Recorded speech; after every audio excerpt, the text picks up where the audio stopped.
guys, welcome back to my channel. My name is Paige and this is my open book.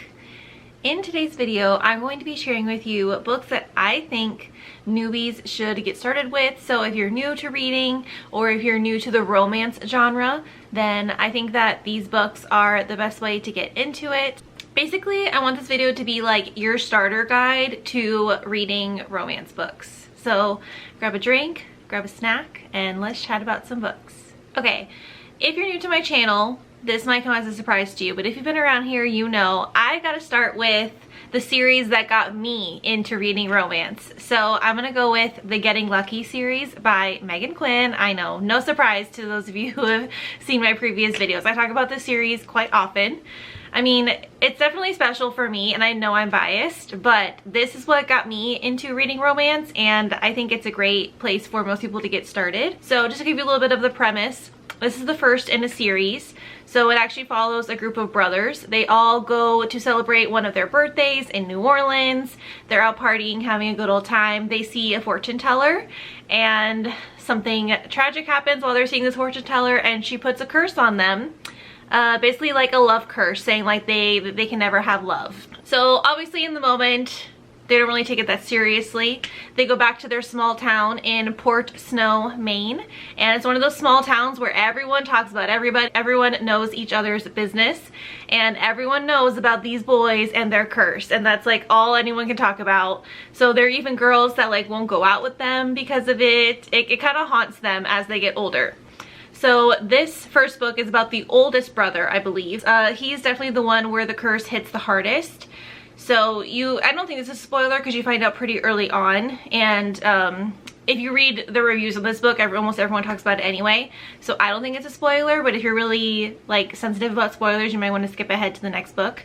But basically, this is about Griffin, and he has recently lost his wife. So he is a total believer in the curse, obviously, because he thinks that because of that curse is why he lost his wife. So he's obviously dealing with that grief, and he is, you know, as most people probably would in that situation, he has sworn off love for good, and he's a total believer in the curse now. So this is about him getting a second chance at love, and he meets a girl that is new to town. Her name is Ren. She is coming to Port Snow as a fresh start, and they of course come across each other. He actually ends up rescuing her from a very interesting situation. I won't spoil that one because that part's pretty entertaining.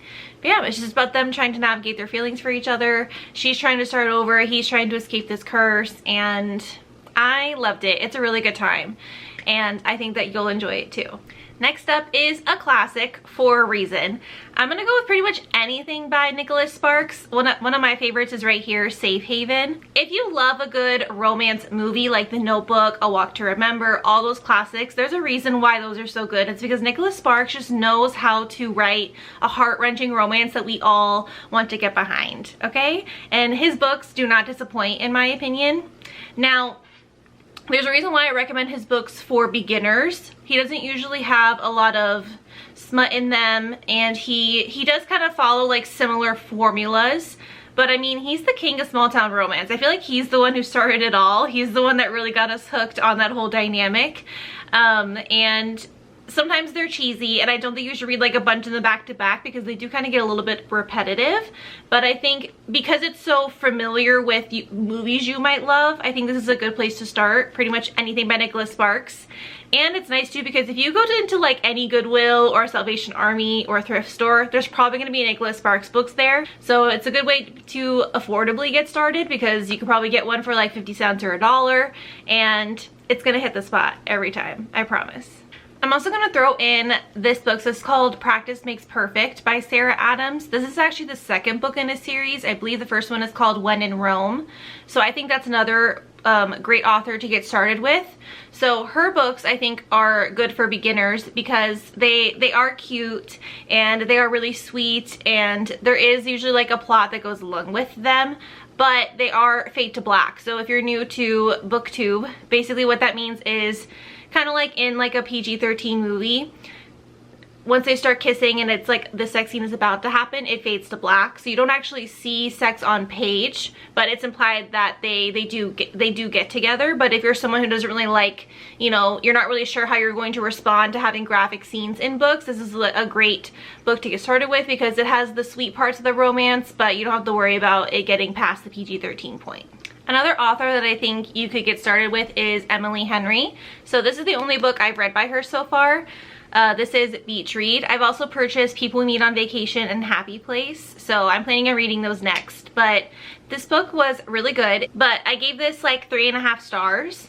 I think this was really sweet. I love the way that she gets you to connect with the characters. She also just has a really pretty writing style. I love how descriptive she is. Like, she really makes you feel like you're there.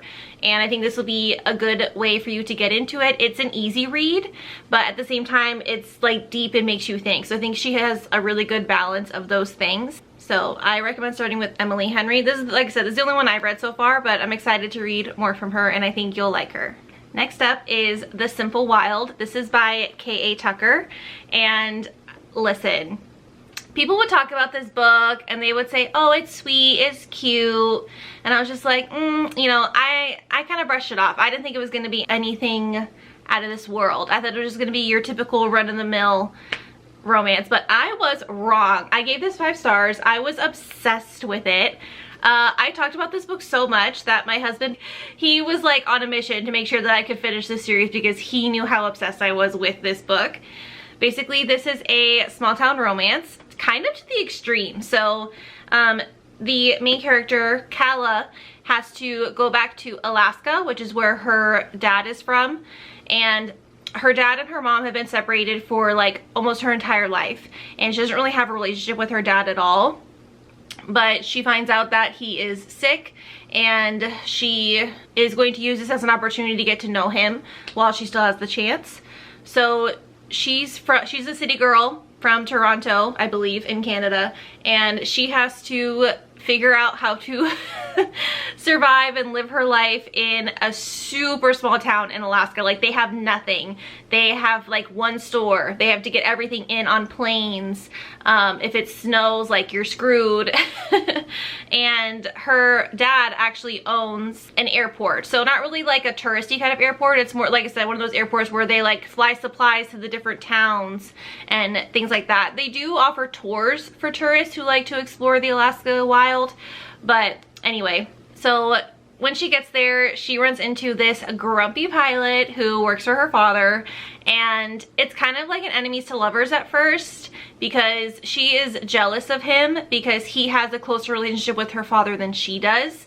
And he is kind of a jerk to her at the beginning because he sees this city girl coming in acting like she is gonna come in and take over everything, and he is not about that. The antics they get up to with each other are hilarious. The banter is 10 out of 10, and I just love their relationship. Like I said, this book totally caught me by surprise. I think this is a great book for beginners because this will definitely get you hooked on the grumpy sunshine trope at the very least. He's grumpy, she's sunshine, and of course you got the typical city girl trying to survive in a small town. But honestly, learning how people in Alaska live was also very fascinating to me, and I think that that's something that a lot of people don't know unless you live in an area like that, and I think it's very rare for books to talk about it. So I found it really interesting. I think you're going to love this. And I'm sure you can guess, I had to include something by A.L. Jackson on this list because she's my favorite author of all time. And I think that her Rockstar romance and her Motorcycle Club romance series, those are really good, and those are usually people's favorite, but I don't know if those are the best to get started with because they do deal with pretty heavy topics. But I think this one might be more your speed. This is called More of You by A.L. Jackson, and this is a small town second chance romance. So this is like the typical, they meet in high school or when they're kids, and he's the bad boy, she's the good girl, she's supposed to stay away from him. They end up developing feelings for each other anyway. The story takes place years later when they're adults. He's back and they have to figure out how to navigate their relationship again. And I just love stories like that. I think that having the dual timeline with like flashbacks to when they were younger just makes it really interesting because it's like 2 stories in one. And I think that the idea of a second chance is something that is hopeful, and we just all love to read about a couple that you really want to work, make it work. And I think that this will be a great option for beginners. Next up, we're gonna go with Melanie Harlow. This is Only You. And this is a really interesting story. And I think this is something that like you see in movies and TV shows, but I think reading it made it way more interesting. So this is about two neighbors who live across the hall from each other. He is a divorce attorney and she is a wedding planner. So we got the opposites attract element, which I think, you know, is usually something that pleases the masses in my opinion. And obviously they don't see eye to eye. She's very like the hopeless romantic type, and he's usually like all business, cynical. He's kind of a player because he doesn't believe that serious relationships work, whereas she's like totally holding out for Mr. Right. And one day he gets a baby dropped on his doorstep that is his, and he has to figure out how to take care of this baby all on his own. And she definitely feels sorry for him, and she, you know, she obviously wants the child to be taken care of, so she offers to help. And the way that they bond over that is really sweet. And it's also really entertaining because, like I said, they have very different views on life, and just seeing them come together I thought was a good time. Next up, we got a slow burn romance. So if you don't know, this author, Mariana Zapata, she is the queen of slow burn romances. So they don't actually like physically get together until probably like the 75% mark, I think, something like that. Like it's towards the end before they actually get together. So the whole rest of it is all about the tension and the angst, and are they not gonna get together? Like, it's a romance novel, so there's usually happily ever after, but it's still really entertaining to go along for the ride. I think that this would be a good place to start. Again, if you're someone who doesn't really want a lot of like sex on page, this is a great book for you to read. And I think honestly anything by this author you're probably going to like. She does usually have really grumpy heroes. Sometimes the guys are a bit of an asshole in the beginning, but then you learn to love them. But I feel like this is like a better medium point because he is grumpy and he is kind of a jerk to her at the beginning, but like it makes sense as to why he acts that way. So basically, she is dealing with her mom's death, and she's trying to kind of like reconnect with the relationship she had with her mother. So she is revisiting a small town that they grew up in, and she is trying to find a place to stay in that town, but because it's a small town, you can't exactly just like shoot up an Airbnb or a hotel. So she finds a listing where someone is offering to rent out the like unit above their garage. So she answers that listing, she shows up, and the male main character did not know that happened because his teenage son is the one who posted the listing without him knowing. So he sees her show up and he's like, what are you doing here? I don't even know who you are. Why are you in my house? So obviously they don't get off on the right foot. They obviously get past that and they develop a relationship. And I also love the dynamic between the female main character and the teenage son of the male main character. I think that was really interesting. And then obviously just like her, you know, dealing with grief and reconnecting to herself and where she came from is obviously really great. Everyone loves like a coming of age story. And even though she's already like an adult, I still feel like when something like that happens in your life, you kind of have to like rediscover who you are. And as you can see, I have a lot of tabs in this book. I really enjoyed it, and I think this is a good place to start for someone that is new to the genre. Next up, there's a whole series. This is actually, I think this is the last book in the series. This is a Very Merry Bromance. So this one was Christmas themed, but the rest of them are not. So I'll put the picture of the first book up here. This is the Bromance Book Club series, and I think this is super entertaining. So this is actually about a group of men who are in a book club together, and they read romance books to try and navigate their own love lives in real life, and they give each other advice. And they learn about love and emotions and how to express themselves romantically by reading romance novels, which honestly is just an interesting premise and I loved it. And I like how these books are like mostly about the men. I feel like in most romance novels is usually from the female's point of view most of the time. You might get dual POV where you get like snippets from the male point of view, but these books in particular are almost solely focused on the men, and I thought that was a really interesting dynamic and a good way to change it up. I think that these books are hilarious, which again is a good way to please the masses because you're going to be entertained whether or not you like the romance element or not, because the group of guys are just hilarious together. And it's just so realistic because obviously like in real life we don't always have the answers. We don't know how the perfect relationship is going to go 24/7, and I think this was really realistic to see, you know, to see people try and navigate how to make their relationship last and how to make their relationship better. And I highly recommend this entire series. Next up is a historical romance. So again, we're kind of going with the classic genre. I feel like this is how a lot of people get into romance because this is just kind of like what started it all. These mass market paperbacks that are only like $5-7. I think that they do a good job of bridging people who like classic reads like Pride and Prejudice and Sense and Sensibility, Wuthering Heights, with people who want something more modern like a rom-com, but they kind of want something in between, or they want to find something that can bridge that gap. I think this is a great option. This is my current favorite historical romance, but there are so many out there. You can probably just go to any bookstore, Goodwill, Salvation Army, whatever, and find something like this. And I think that it's just a good way to get started because you can learn what you like, what you dislike, and then you can, you know, develop your taste from there.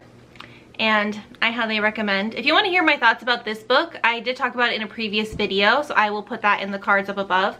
I think I talked about this in my May wrap-up, I want to say is the video I talked about this in. So yeah, highly recommend this. This is my favorite historical romance, but really any kind of historical romance, you're probably going to enjoy it. Okay, next up, I want to shout out a series that I think is good if you are not only new to the romance genre, but if you want to learn more about like the spicy, smutty side of romance and you want to learn more about kink, then I think that this is a good series to start with because I feel like it does a really good job of explaining, making it seem relatable to someone who is new to that dynamic. So if you're someone who has read, you know, already the books that I mentioned, you already read the cutesy romances, you want to take it up a notch, I think you should start here. This is the Salacious Players Club series by Sarah Kate. This first one is called Praise. So this is about a group of friends who open a sex club together. And it's not your typical sex club. It's a way for people to kind of like learn about what they like and to have like a safe place to enjoy it.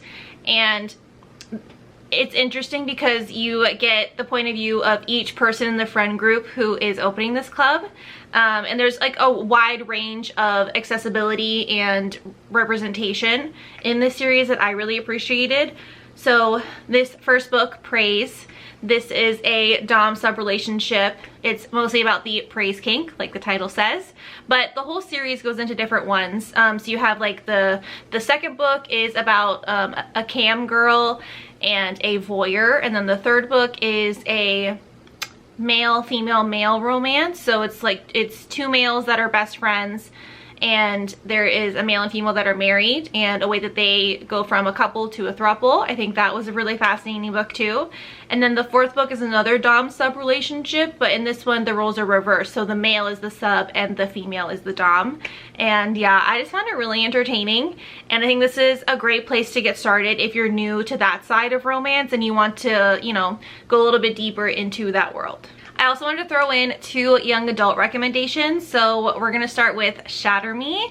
Again, in my May wrap up, you heard me rave about this book. I loved it. I still have to read the rest of the series. I put this series on hold because of my summer reading TBR that I'm trying to tackle. And these don't exactly give off summer vibes, so I'm saving these for like the fall winter time. But I actually already have the box set up here, so I'm ready. I'm ready. But anyway, this is a dystopian society, a young adult book, and it's super interesting. Obviously, it's not technically labeled a romance, but there's a very strong romance subplot, so I think this is a good way to get started because young adult books are great introductory reads because they're usually faster to read, they're simpler, and you don't have to worry about like super heavy topics because it's written for new adult, teenager kind of age range. And I think that's a great way to get started. So you could probably pick up like any young adult romance, and I think that's a good way to get started into the genre, period. But I specifically love the romance plot in this book, and I think that it's only going to get better. So I highly recommend this be one of the first ones you start with. And of course, would it be a young adult recommendation without this? I know, a lot of you are probably rolling your eyes. Trust me, if you read it, you know. If you know, you know. And if you haven't read it, what are you doing? This is a great way to get started into reading. I feel like this is how a lot of us got into reading in high school, at least in my age range. And there's a reason, okay? You've got a love triangle. You've got Bella, the main character, and she moves to Forks, Washington to live with her dad that she hasn't really had a close relationship with. She's kind of like the outsider at her school. And she comes across this family of vampires. She is attracted to one of the sons. His name is Edward. And there's a lot of drama that happens. It's very action-packed, especially as the books go on. There's more and more and more action. If you watch the movies, that's not the same. Trust me, it's not the same. You need to read the books.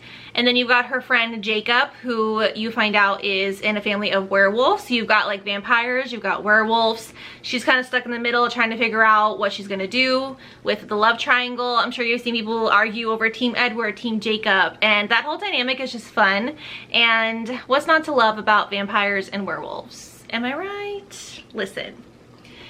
It's popular for a reason. It became a whole fandom for a reason. People aren't lying.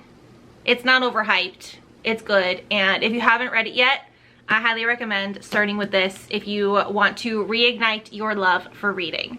Alright guys, that's going to be it for today's video. I hope that you give these recommendations a try. And if you do, be sure to come back to this video and let me know your thoughts down below. And I hope that these books are a way for you to find your spark and to love reading, whether it be a rediscovery of your love for reading now that you're older, or if you've never been into reading but now you want to start. I think that this is the way to go. And those of you who are more experienced in the romance reading world, let me know your recommendations down below. Do you think I missed any? Let's leave some comments for the newbies. Make sure that we can get them on the right path. Thank you guys again. I really appreciate your support. Be sure to give this video a like and hit that subscribe button, and I'll see you in my next video. Bye.